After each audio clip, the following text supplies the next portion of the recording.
Thank you for this time. I'm going to speak on the names and the title of the Holy Spirit for a couple of minutes. So be with me. When we look into the Bible, we come across several titles and the names of the Holy Spirit. But this morning, I just want to tell you only the 5 names and the titles of the Holy Spirit. Okay? And the first one is Holy Spirit is the author of the scriptures. If we look in the Bible, Bible consists of Old Testament and New Testament, and scholars, tell us that Bible is written by around 40 scholars, human scholars. But behind these human scholars, the main author is Holy Spirit. Holy Spirit inspired them so that they write the Word of God. They write the Word of God, and that the Holy Spirit, the Word that comes from the Holy Spirit, form into a written Bible. Written Bible, where we are depending today. We believe that this is the infallible and inspired Word of God. This is the first name and the title of the Holy Spirit. The second one is Comforter or Counselor. If we read in Isaiah, Isaiah chapter 11, we can see where we find Isaiah talking about Holy Spirit as a comforter, a counselor. And if we come to the New Testament, we will also see this counselor or comforter from the word of Jesus Christ. After Jesus Christ has resurrected, the disciples were so distressed because their Lord, the Master, has gone to his house, his home. But what did Jesus say to his disciples? I will send my, another comforter. Comforter simply means Holy Spirit to comfort you. Counselor to counsel you when you are in distress. So this is how Jesus comforted him with his Spirit to his disciples. The third one is convictors of sin. Convictor of sins. Bible says we all are sinners, comes of the glory of God. For example, we see the life of these prodigal sons. Prodigal sons. He took all his property from his father and went to a very far place, enjoyed his life, and at last he came to realize. What makes him to realize? His father did not make him to realize, but Holy Spirit, when Holy Spirit come upon him, convict him, came to realize that he has committed sin against his father's will. He came to his saints, he came to realize.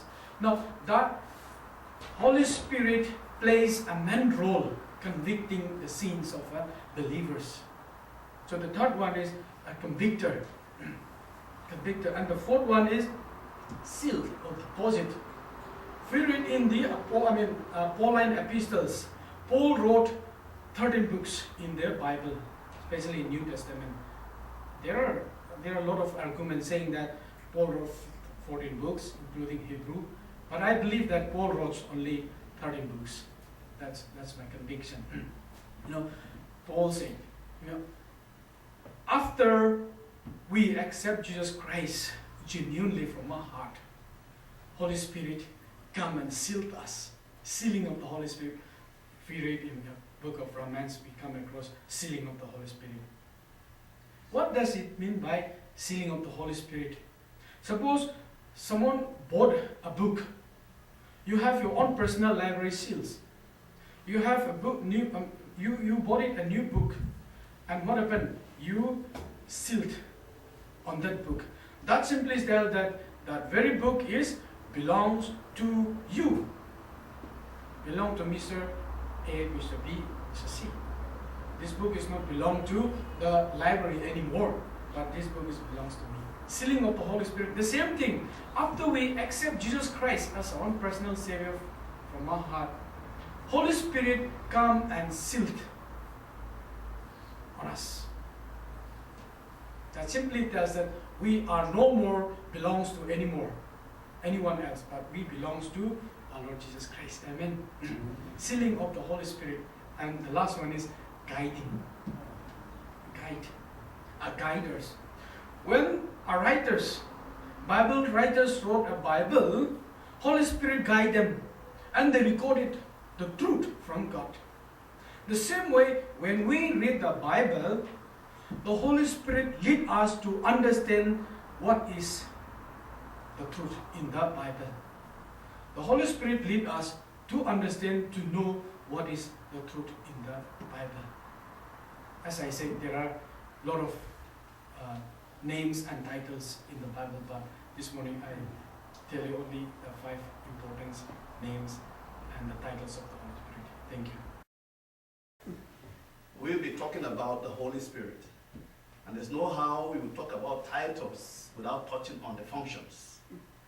And these few minutes I'll be discussing with you, I'll be talking in relation to the works of the Holy Spirit. We read in John chapter 14, when Jesus was about to leave, John 14, 15 to 19. I don't know whether I'll take time to read that, but that's very important. And of course, John 16, 7 to 14, all that is talking about the coming of the Holy Spirit. We don't have time, but I've read that to let you understand what we are talking about here. Now, one thing I want to say clearly is this, that in Africa, the words of a dying man are taken with with all seriousness. And here where we have read, or we read in John 14, we discovered that Jesus was given his disciples a promise before he died. He said, even if I go, I will send somebody to come. And that person is no other person but the Holy Spirit, the third person of the Godhead, the Trinity. And so Jesus had to let them know that he was not leaving them as orphans, but that he's going to send somebody to be with them. It is just like the English people will say, a pun is a play on words. I am going, but I am coming. But this time around, it's going to be in another form. There are so many works that the Holy Spirit does. If we are to start talking about the works of the Holy Spirit, I think we won't leave this place today. But I'm going to take just a few as our pastor has given us time to really, it's going to be like a repetition. That's why I said my brother has done done a very, very good job for me, making my work very easy. The number one thing that the Holy Spirit does in the life of a believer. Now, like I said, plenty of things. Even from the creation, the Holy Spirit was active. He was very important in part of creation. Even the sustenance of the earth, the Holy Spirit is very, very important. In the writing of the scripture, Holy Spirit, very, very instrumental. But today we'll be talking briefly on the works of the Holy Spirit in regards to believers. The number one thing is that the Holy Spirit regenerates. He is the one that called you and I to become a Christian. And that's why Jesus said, you did not choose me, I chose you. You are being a Christian today is not by your own works, but it is purely the work of the Holy Spirit, which we call grace through faith. And so you are being a Christian today is the work of the Holy Spirit. You don't have any merit of your own. And of course, when we read passages like John 3:3, where Jesus had to explain to Nicodemus that flesh gives birth to flesh, but spirit gives birth to spirit. And so your being born again today is purely the work of the Holy Spirit. There are a lot of passages I would have given you, but time will not permit us. And of course, the Holy Spirit baptizes us into the body of Christ. He is solely responsible for changing us from our bad ways into ways that glorify God. Amen. And that's why we read in 2 Corinthians chapter 5, verse 17, that if any man be in Christ, he's what? He's a new creation. Behold, the old has passed and the new has come. And so he baptizes us. Now the simple meaning of baptism is a change of identity. You are changed from being a slave to sin to being a slave to Christ. And so that is purely the work of the Holy Spirit. The number third one that the Holy Spirit does is he indwells us. Having regenerated us, having baptized us, he comes to stay with us. Now Jesus, when he came, he wasn't really staying with us just like the Holy Spirit really does. The Holy Spirit stays with us. He lives with us. Wherever we go to, he is with us. Is it not a privilege that you have God with you wherever you go? You have nothing to fear. And that's why Paul will say in Romans, if God be for us, who can be against us? Because we are carrying God in us. So why do you fear? He's the one that created everything. The Bible says he's the Almighty. He is omnipotent. He has everything. So why do you fear? You have the Holy Spirit in you. And so he indwells us. And of course, like my brother talked about, he is the one that seals us. The seal is a mark of ownership. Touch not my anointed, because he belongs to me.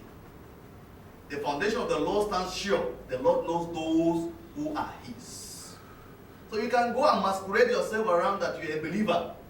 If you are not, God knows who you are. And that's why in my own denomination, when we are baptizing someone, we'll have to ask him, so person, yes, do you believe in the Lord Jesus Christ? He said yes. Then we'll say, upon your confession, we now baptize you. If it is a lie, it is between you and God. And if it is true, it is between you and God. But one thing for sure is that the Lord knows those who belong to himself. And so, those are some of the works of the Holy Spirit that he does concerning us. And these ones come at the moment one gets born again. All of this, you benefit. There are other aspects. Like I said, there are many of the works of the Holy Spirit that, let me just mention a few before I round off. Again, one of the works of the Holy Spirit to a believer is that he fills us. He fills us. Just like we have our cars. We need diesel. We need fuel. Okay? To move the car. So sometimes when you drive, you have a full tank, you drive for so many kilometers, the fuel goes down. And if you don't refill it, there will be some danger on the dashboard, telling you that it needs refilling. And so as Christians, we need the Holy Spirit to fill us so that we can have power, we can go ahead with his work. That is one of the works of the Holy Spirit. And so that's why many a times when people don't come to church, they don't go to Bible study to get refilled, they go down spiritually. And so that is one of the works of the Holy Spirit. And secondly, fifthly, like he said, the Holy Spirit guides us. He gives us direction. He leads us. I remember sometime here, when I was quite a few weeks here, I was expecting my brothers from Acts. They didn't come. I was lost. But thank God that I had a map. That was what helped me to get back to Acts. That is what the Holy Spirit does. If you feel you are lost spiritually, talk to the Holy Spirit. He will give you direction. That is what the Holy Spirit does, if you're a believer. And of course, the other one is the Holy Spirit is a great teacher. He teaches. Personally, if you read the Bible and you get one understanding, go to the same passage again another time. It will give you another understanding. That is the work of the Holy Spirit. He's teaching you day by day. And that's why we encourage Christians to study the Word of God so that they can get spiritual strength to carry on with the struggle. The last one I will talk about is the Holy Spirit comforts us as believers. You know, some time back, I just came to Korea and I was hearing that North Korea was going to throw a missile into South Korea. I was beginning to get afraid as a foreigner. I said, what's going to happen? What happened to my family? My 3-month-old baby? She would say, these people are wicked. But the Holy Spirit kept telling me, be still and know that I am God. So my heart went down. I said, look, if God can allow me to die here, no problem. But God has made his promise that we will not die until we do that which he has sent us to accomplish. That is the work of the Holy Spirit. We are living in a world that's so troublesome. But when we rely on the Holy Spirit, we know that he will give us comfort. Now, the last thing I want to say here is this. The Holy Spirit will not do this except you give him permission. He won't force it on you. But when you open your heart and allow him to operate, you will enjoy the successes. I pray God will give us understanding in Jesus' name. 네, 하나님의 은혜를 감사합니다. 우리 이곳에서 예배 시작한 지가 약 1년 됐습니다. 그런데 하나님께서 은혜 주셔서 우리 조 목사님, 박 목사님, 이 목사님 통해서 오목교회 그 예배 초소를 얻었다는 말씀 듣고 대단히 감사하면서 앞으로 여기서 3번 예배 더 드리면 석주 예배 더 드리면 6월 일주일부터인가 이렇게 옮긴다는 그런 오늘 광고도 봤습니다. 그러면 이 시간에 잠깐 그 교회의 사명은 무엇인가 한마디로 말하면 교회의 사명은 첫째로 교회의 큰 일이 뭐냐? 교회 사명은 첫째로 하나님 말씀이 선포되는 것입니다.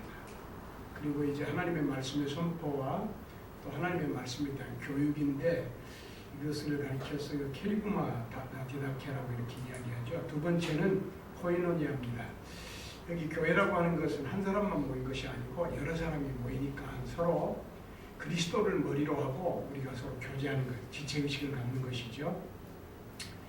그래서 이 세상 사람들은 내 핏줄밖에 없다 이런 식으로 생각하지만은 그것도 사실이지만은 우리 교우 관계는 어쩌면 이 세상의 핏줄보다도 더 깊은 그런 핏줄 관계가 아닌가 그런 생각을 해봅니다. 그래서 이 예루살렘 교회 가장 중심적인 그런 사역이 뭐였냐면 예배하는 것이었죠. 제사 드리는 것이었죠. 그런가 하면은 이스라엘 사람들이 범죄하고 바벨론 아시리아의 포로로 잡혀갔을 때에 그곳에서 예배하기 위해서 회당을 만들었어요. 그러니까 그 이스라엘 사람들은 돈 벌면 목적이 뭐냐, 회당 하나 가졌으면 10명만 모아도 이렇게 회당을 이룬 거예요. 거기 모이는 것이 외롭고 힘든 사람들이 형편에 살다가 주일날이면 다시 말하면 안식일이면 다 모여서 서로 기쁜 낙대하고 서로 기쁘게 대하고 교제하고 이것이 뭐냐, 코이노니아입니다. 그래서 그 유대인들이 즐거워하며 고독을 달래고 또 하나님의 은혜와 그 약속의 말씀을 기다리며 소망으로 살았던 그런 역사를 볼 수가 있습니다. 그 오늘 아침에 뭔가 보니까 일본의 어떤 한국 여자 목사인데 일본에 가 선교를 하는데 9개 교회를 개척을 했어요. 그 교회가 보통 뭐 8명, 10명, 15명 이렇게 모이는데 그 어떤 그 사진을 보니까 예배를 드리는데 이렇게 다 위에다가 무슨 인형 같은 걸 거기다 달았더라고. 다 어른들인데 어떻게 이렇게 했는가 가만히 보니까 성탄절 예배예요. 성탄절 탄일에 생일 축하 파티하면 왜 아이들 머리에 뭐 쓰잖아요. 뭐 쓴 것 같이 예수님 생일이라고 이렇게 썼나 보다 그런 생각을 했는데 정말 많은 사람은 아니로되 그들이 참 몇 명이라도 모여서 하나님 찬양하고 예배하는 모습이 너무나 아름답고 귀했습니다. 첫째는 캐리굼하고 두 번째는 코이노니아, 마지막으로 디아코니아인데 이 디아코니아는 섬기는 것입니다. 교회의 사명은 섬기는, 우리가 오목교로 이제 이사가게 되면 그 주민들을 섬기는, 물론 그들은 섬김의 대상은 아닙니다. 우리가 노인을 섬긴다 그러면 노인을 통해서 하나님 섬기는 거죠. 한 목사는 요즘에 뭐합니까? 저는 외국인 지도자 섬깁니다 이렇게 내가 말하거든요. 그건 뭐냐면 외국인 지도자가 섬김의 대상은 아니에요. 그렇지만은 외국인 지도자를 통해서 하나님 섬기는 거죠. 섬김을 받는 분 오직 하나님이시죠. 하나님이시죠. 그래서 특별히 우리 교회가 이 세 가지 기능을 잘 감당을 해야 되겠는데 마지막 사명이 뭐냐면 디아코니아인데 사회화의 문제예요. 교회 밖에 있는 사람들과 사회화의 문제인데 만약에 우리가 사회와 담쌓고 살면 사회가 우리를 알아주지 않습니다. 뿐만 아니라 우리에 대해서 그 차가운 시선을 보낼 수밖에 없어요. 그래서 우리가 어떤 모양으로든지 우리가 이제 그 지역을 가면 그 지역에 가서 동네 청소를 한다든가 무엇을 하든지 간에 사회와의 그 어떤 관계 속에서 사회를 섬기는, 봉사하는 그런 관계가 아주 중요하다는 것을 말씀드립니다.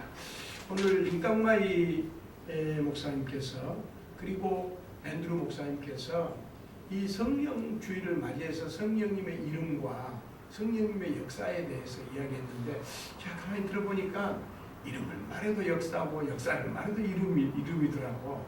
그러니까 다 같이 이야기를 했는데 너무 훌륭한 말씀들 했어요. Now I'm talking about the thank for your preaching because of the work of the Holy Spirit and the name of the Holy Spirit is so good. And the name I also I give opportunity next time. Okay, then you expect about and also prepare. 그 중에서 이제 제가 생각하지 못했던 말도 많이 썼고 너무 좋은 말씀들을 주셨어요. 성령님께서 정말 성경을 기록한 자이고 성령님께서 우리가 죄인 된다는 것을 알게 해주신 자이고 성령님께서 우리와 함께 해주시고 성령님께서 우리 가르쳐 주시고 성령님께서 또 예수님 말씀하신 말씀을 기억나게 하시고 성령님께서 인도해 주시고 가이드해 주시고 우리와 함께 계시고 또 중생하게 해주시고 기타 많은 말씀들을 이렇게 해주셔서 얼마나 감사한지 모르겠어요. 그런데 오늘 저는 성령의 은사에 대해서 잠깐 말씀드리려고 하는데 은사라고 하는 말은 뭔 말이냐면 선물이라 기프트라는 말입니다. 기프트는 뭐냐면 이 세속적인 선물도 있고 무슨 식구들 간의 선물도 있고 하겠지만 스피리추얼 기프트, 다시 말하면 영적인 선물이에요. 하나님께서 예수 믿고 나면 뭘 주냐면 영적인 선물들을 각각 주시는데 어떤 사람은 이것 주세요 저것 주세요 할 수 있어요. 물론 그렇지만 선물이라는 생각을 하면 그분의 의사와 그분의 뜻대로 우리에게 주시는 거지. 어떤 사람은 가까운 어떤 사람 저거 나는 목사님 나는 방언 꼭 하고 싶어요. 선물 좋은 선물을 가지려지 제일 꼴찌 선물 가지려고 해. 내가 이제 그렇게 이야기한 때도 있어. 물론 방언도 얼마나 훌륭한 은사죠. 하나님 은사이기 때문에. 그러나 그보다 10배, 100배도 훌륭한 은사도 많이 있고 성경에는 뭐라고 말했냐 하면 은사를 사모하려면 이 선물 주세요 저 선물 주세요 하려고 그러면 예언하기를 사모하라. 오히려 그 예언이라는 은사를 사모해라. 그런 말이 있어요. 그 고린도전서 14장 한번 찾아보세요. 39절 말씀. 1 Corinthians chapter 14 verse 39. You know the Holy Spirit in the spiritual gift is gift. Then I think it's not proper to ask, give us about something like this. I think it's not proper. And then 39절에 말하기를 뭐라고 말하냐면 Therefore, my brothers, be eager to prophecy and do not forbid speaking in tongues. Speaking in tongues 방언하는 것은 그냥 누가 하면 금하지 말라 그런 정도였고 은사를 열렬히 사모하려면 뭘 사모하냐면 예언하기를 사모하라고 말했어요. 예언하기를 사모한다는 이 예언이라는 말은 무슨 말이냐면 하나님의 말씀을 깨닫고 다른 사람과 나누는 것을 여기 성경에서는 말하기를 예언이라고 이렇게 말하고 있습니다. 그리고 은사라고 하는 것은 실제로 누가 주신 것이냐 그러면은 who are distributor about the spiritual gift. 그분은 누구냐면 Holy Spirit. Holy Spirit. Then 1 Corinthians chapter 12 verse 11 says 12장 11절에 보면은 뭐라고 말했냐? 우리 다 같이 한번 읽어볼까요? 고린도전서 12장 11절. 우리 한국 교회에 지금 대부분 뭐가 있냐 그러면 이렇게 스크린이 있어가지고 성경 읽으면 미리 거기다 다 써가지고 다 띄워줘가지고 그걸 보고 같이 읽는데 3.1교회는 그 대학생들이 수천 명이 모이는데 청년들 수천 명이 모이는데 절대 안 띄운대요. 왜냐면 목사님이 성경 이야기하면 다 찾는 거예요. 그렇게 열심히 성경을 찾는 거예요. 성경을 찾고는 성경을 읽읍시다 그러면 꼭 띄워놓은 것 다 같이 읽는데요. 내가 어제 그 어떤 집사님하고 전화하면서 그 집사님 저한테 그렇게 이야기를 하더라고요. 목사님 그 어떤 교회는 그렇게 열심히 있을까요? 어떻게 그렇게 성경을 찾느라 그렇게 열심을 내고 성경을 찾는 것을 그렇게 기쁨으로 여기고 그렇게 할까요? 물론 그렇지 못한 교회도 있고 그런 교회도 있지만 다 주님의 교회지만은 성경을 열심히 찾는 교회가 얼마나 복된 교회인가 그런 생각을 해봅니다. 1 Corinthians chapter 12 verse 11 다 같이 읽겠습니다. 이 모든 일은 all these other works 시작. 이 모든 일은 같은 한 성령이 행하사 그의 뜻대로 각 사람에게 나누어 주시느니라. 누구의 뜻대로? 그의 뜻대로. 그 뜻은 누구냐면 성령님의 뜻대로. 이 말은 다른 말로 말하면 성령 He determines. 다시 말하면 성령님의 결정으로. 그러니까 나에게 주신 하나님의 은사에 감사해야지. 하나님 왜 나는 내가 원하는 그런 은사를 안 주고 이런 은사를 주세요. 만약에 그렇게 한다면은 뭐냐면 성령님의 결정을 무시하는 것이 되는 거죠. 성령님께서 결정해가지고 성령님께서 은사를 주신다라고 이렇게 말씀하고 있습니다. 그리고 오늘 본문으로 읽었던 말씀 가운데 14장 21절로 26절로 31절까지 말씀 읽었죠. 여기는 특별히 방언에 대한 그런 말씀을 주셨어요. 그래서 26절에 보면은 now this Bible are talking about how to speak in tongues. How to speak in tongues. This case is not my own opinion. It's the Saint Paul. They are the word of God. It's the word of God. 뭐라고 이야기하냐면 형제들아 어찌할까 너희가 모일 때에 찬송시 가르치는 말씀 계시 반언 통역 모든 것 덕을 세우기 위해서 하되 27절 27 만일 누가 방언으로 말하려면 anyone speaks in tongue 다시 말해 방언으로 말하려고 하면 두 사람이 방언으로 말할 수 있다 그랬어. 그리고 많아야 세 사람 at the most 3%. Not 5%, not 10%, not 100. You know 1,000. No. Bible talk, only 2% is okay. At the most 3%. It's okay. It's a teaching of the Bible. It's a teaching of the Holy Spirit. It's okay. And 27절에 보면 두 사람, 세 사람이 어떻게 한다 그랬냐면 차례를 따라서 한다 그랬어요. 차례를 따라서. 그 세 사람이 한꺼번에 하라는 게 아니에요. 두 사람이 한꺼번에 하라는 게 아니에요. 한 사람씩 하라 그랬어요. 여기 성경에 뭐라고 말했냐 그러면은 together everyone has a hymn 쭉 있고 27절 if anyone speaking tongue two or at most three should speak one at a time. 한 시간에 한 사람 한 때에 한 사람씩만 하라 그랬어요. One at a time. Not two person. Not chorus. Not chorus. Not three person. Only one person. One person. What about your churches? What about the Korean churches? Some kind of churches. In Pentecost churches. It's that they always break. Now break the word of God in this. 1 Corinthians chapter 12, 27. verse 27. 그리고 뭐라고 말했냐 그러면은 28절에 보니까 28 통역하는 자가 없으면 교회에서는 못하게 돼 있어요. 그냥 생으로 방언한다고 이렇게 하는 건 성경적 가르침이 아니에요. 방언이 꼭 필요하면 누가 있어야 되냐면 통역하는 사람이 있어야 돼요. 28절에 보면 if there is no interpreter, you need to interpret. Have no interpreter. Couldn't keep quiet. Bible talk, keep quiet. Without the interpretation is very important to speaking tongues. It's a Bible, what Bible says. If there is no interpreter, the speaker should keep quiet in the church. 교회에서는 잠잠하라고 이야기했습니다. 오늘 얼마나 많은 교회가 하나님의 말씀을 거스리고 하나님의 말씀을 얼마나 거스리기 때문에 그 가운데 사탄이 역사하고 그 가운데 마귀가 역사해서 잘못된 길로 나가고 있습니까? 우리는 비록 부족해도 하나님의 말씀을 아는 것이 얼마나 보하고 얼마나 큰 것인가 하는 생각을 가지고 여러분 꼭 하나님의 말씀대로 만약에 방언하게 되면 이 성경 말씀의 가르침대로 해야 될 줄로 믿습니다. 할렐루야. 네.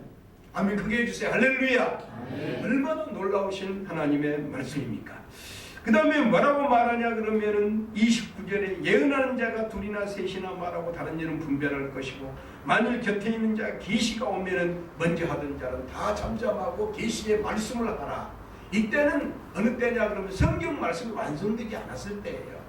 그래서 예배 시간에도 하나님께서 어떤 사람의 계시를 주실 수가 있어요. 계시를 주실 수가 있어요.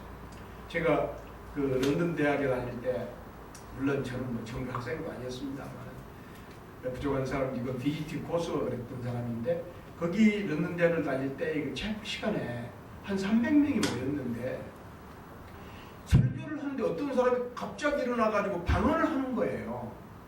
방언을 하는 거. 그래서 난 깜짝 놀랐어요. 어떻게 예배 시간, 설교 시간에 방언을 하냐.